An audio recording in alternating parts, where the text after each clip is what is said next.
Aujourd'hui, la parole de Dieu, elle est plutôt bouleversante. Elle est presque choquante d'une certaine façon. C'est Jésus qui... je vous raconte comment les choses se sont passées. Alors, quelqu'un parmi les disciples était ennuyé parce que il y a des gens qui n'étaient pas de leur groupe, qui n'étaient pas de leur communauté, qui n'étaient pas de leur église, qui faisaient du bien, qui faisaient des miracles, qui guérissaient.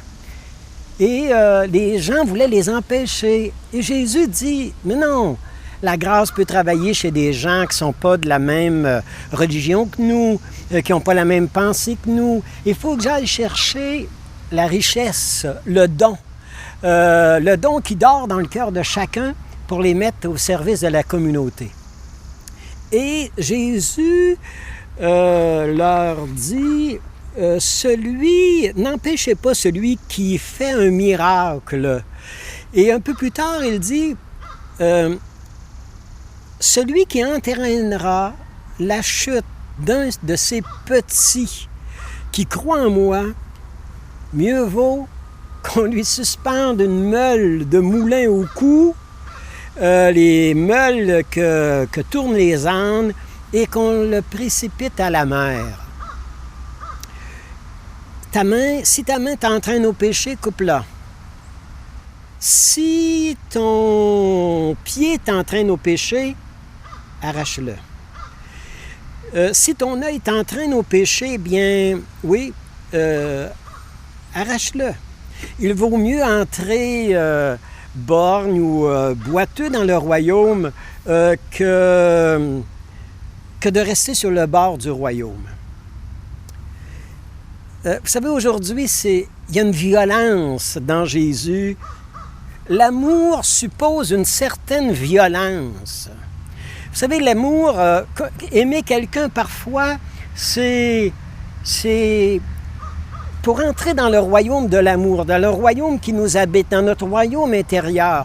Notre ciel est enveloppé, là, vous savez, le ciel est enveloppé et il faut que le ciel de la grâce, le ciel de l'esprit, le ciel de la bonté, le ciel de la générosité, le ciel de notre don qu'on a à faire aux autres, ce ciel doit se déchirer et il faut avoir une certaine violence pour aller chercher le meilleur de nous autres mêmes.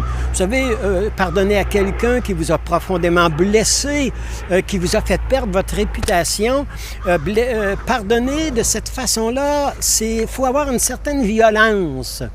Il y a quelqu'un qui dit que, vous savez, le plus beau d'un fruit est enveloppé, il est caché, il est protégé par une enveloppe.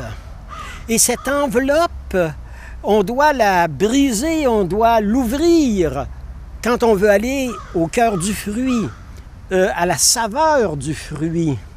Alors, tout est enveloppé à l'intérieur de nous, et plus c'est précieux, plus c'est fin, plus c'est gracieux, plus c'est caché, plus c'est enveloppé. Et il faut parfois, il faut briser l'enveloppe, il faut casser l'enveloppe pour se rendre au cœur de la personne. Vous êtes déjà imaginé la fusée qu'on veut envoyer, le décollage d'une fusée qui va faire le tour de la planète pendant des années.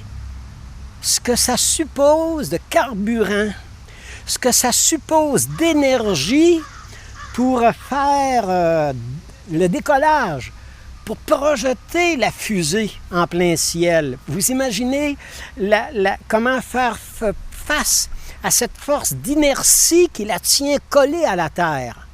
Eh bien, dans l'amour, vous savez, il faut avoir autant de...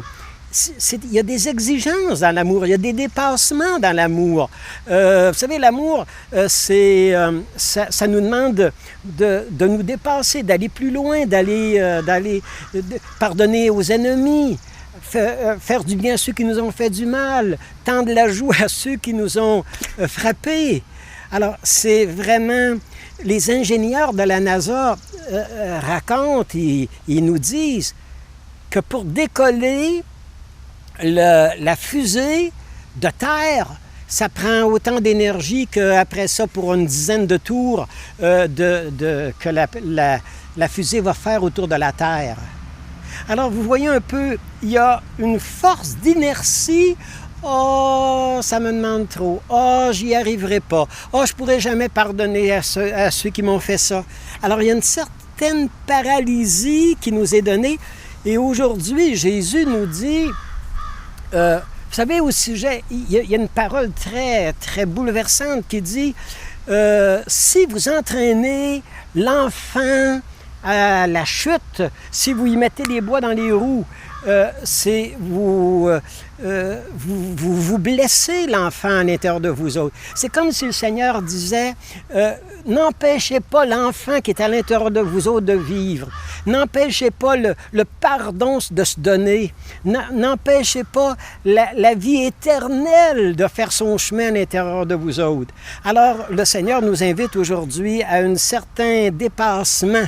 Alors, quand un jeune me racontait il n'y a pas si longtemps qu'il suivait des cours pour être infirmier et faire ambulancier.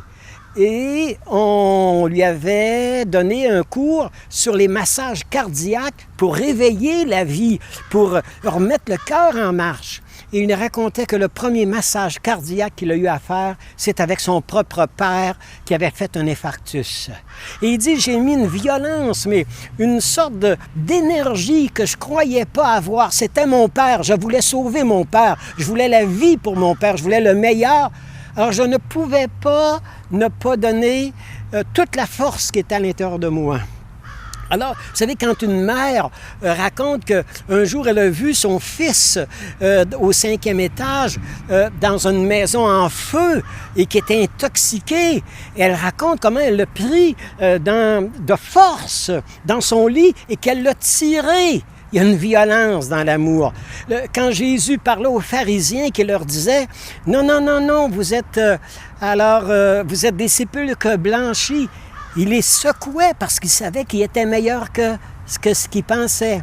Et aujourd'hui, Jésus nous dit que je ne vous vois jamais mettre un couvert sur votre grâce, que je ne vous vois jamais mettre une pierre d'achoppement sur l'enfant qui est à l'intérieur de vous autres, que je vous vois pas mettre des limites à Dieu à l'intérieur de vous autres, que je vous vois pas mettre des limites à l'amour que moi je veux te donner.